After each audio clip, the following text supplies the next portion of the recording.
Halo, selamat pagi anak-anak yang terkasih. Selamat hari Kamis.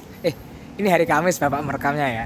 Tapi selamat pagi untuk kalian semua hari apapun gitu ya, kelas 7 dimanapun kamu berada. Nah, pada pagi hari yang sangat cerah ini, Bapak akan mengajakmu untuk masuk ke materi yang baru, yaitu itu kalian sudah membacanya, Yesus yang berbelas kasih gitu ya. Tema Yesus yang berbelas kasih. Nah, baik anak-anak yang terkasih, kemarin kita sudah melihat Yesus sang pendoa. Sekarang kita melihat Yesus yang berbelas kasih. Sebelum memasuki materi, silahkan Bapak anjurkan kepadamu semua untuk berdoa terlebih dahulu. Mantap. Baik, mari kita langsung masuk ke materinya. Kita mencintai karena Allah telah lebih dahulu mengasihi kita. Bagaimana menurutmu membaca kalimat ini? Apakah ada sesuatu yang bergetar dalam hatimu? Kita mencintai karena Allah telah lebih dahulu mengasihi kita. Apakah anak-anak sekarang kalau Bapak tanya, apakah kamu dikasihi Allah? Apakah kamu sudah menyadari bahwa ternyata kasih Tuhan yang Maha Esa itu berlimpah untukmu?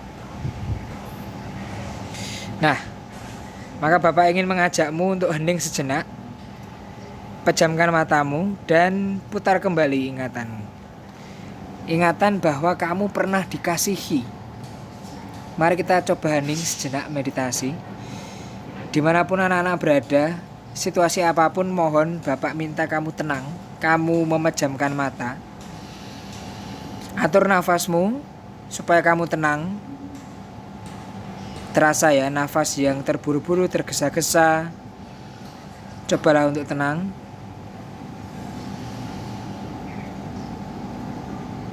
Tarik nafas.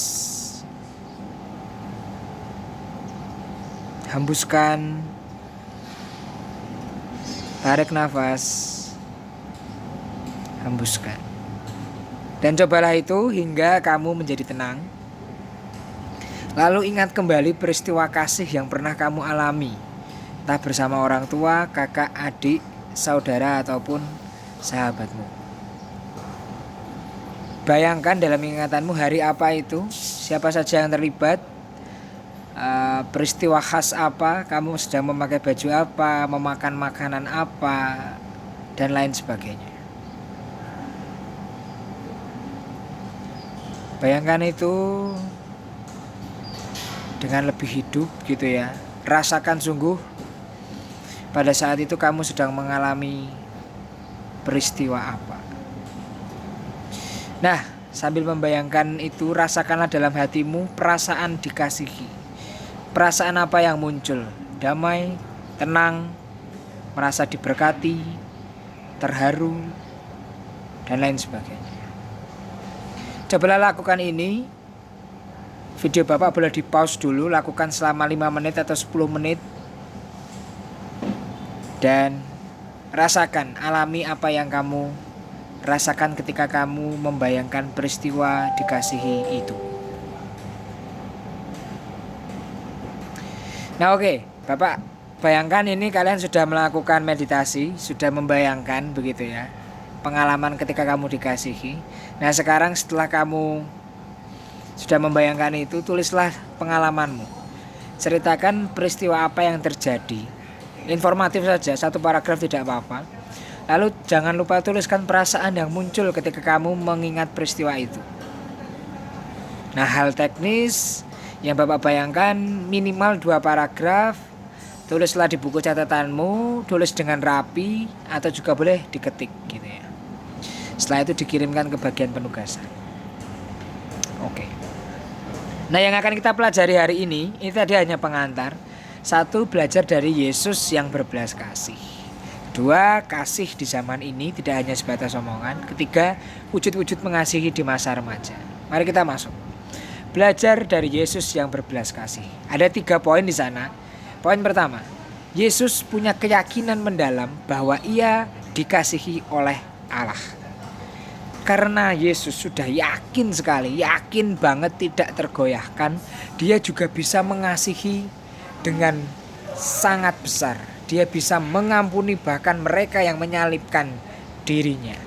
Yesus punya kasih yang teramat besar. Pertama memang karena dia Tuhan. Kedua karena Yesus sungguh sadar bahwa dirinya dikasihi dan dialah kasih itu sendiri. Ingat, orang yang sudah sadar bahwa dirinya dikasihi dengan berlimpah oleh Tuhan tidak akan menjadi marah ketika ada orang yang menghinanya. Kamu pendek. Tidak apa-apa, saya pendek tapi saya masih hidup dan bersyukur karena Tuhan berkarya dalam kependekan saya. Saya pendek tetapi saya bisa bernyanyi. Saya pendek tapi saya bisa mengajar banyak anak di kelas agama. Sangat luar biasa. Ketika orang dikasihi, ketika orang merasa dirinya dikasihi dan yakin di sana, dia akan punya kasih kepada orang-orang. Bahkan dia akan menjadi kasihan ya pada orang yang menghinanya begitu ya. Kasihan yang tulus ya, bukan kasihan yang mengejek atau menghina balik. Nah, ketika Yesus dibaptis terdengarlah suara, inilah anak yang kukasihi, dengarkanlah dia. Yesus berdoa kepada Allah dengan sebutan Bapa. Dua poin ini adalah bukti bahwa Yesus punya keyakinan mendalam bahwa Allah mengasihinya. Oke, itu poin pertama.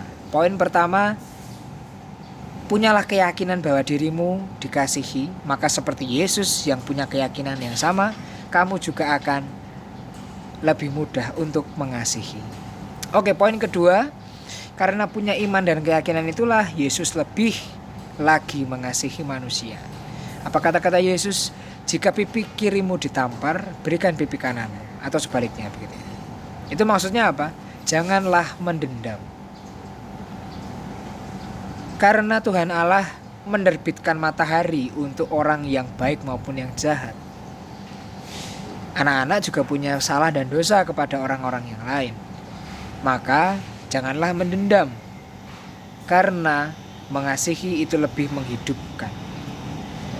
Daripada dendam, dendam itu seperti menyimpan kentang dalam plastik selama 3 hari, 4 hari atau lebih. Itu akan membusuk dan akan membuat hatimu juga ikut-ikut busuk. Yakinlah kalau orang yang merasa sedih dan sakit hati ketika mengalami kesialan sedikit saja, dia akan begitu menjadi marah dan sayangnya bisa melukai hati orang lain yang tidak bersalah. Maka jangan menendam. Contohlah Yesus yang bahkan mendoakan serdadu yang menyalibkan dia. Karena apa? Bukan karena dia menyerah, bukan karena dia kalah, bukan. Karena dia sungguh yakin bahwa Allah mengasihi. Lalu Pak, kenapa saya dihina, saya menderita, keluarga saya seperti ini? Tuhan punya rencana buatmu. Tuhan ingin meneguhkan imanmu, membuatmu menjadi anak-anak yang lebih kuat. Anak-anak yang lebih kuat untuk mengasihi bahkan orang-orang yang tidak paham dengan kasih itu. Jika ada pertanyaan, Bapak siap di japri maupun chat begitu ya. Kasih di zaman ini hendaknya tidak sebatas omongan. Iman tanpa perbuatan sama dengan mati.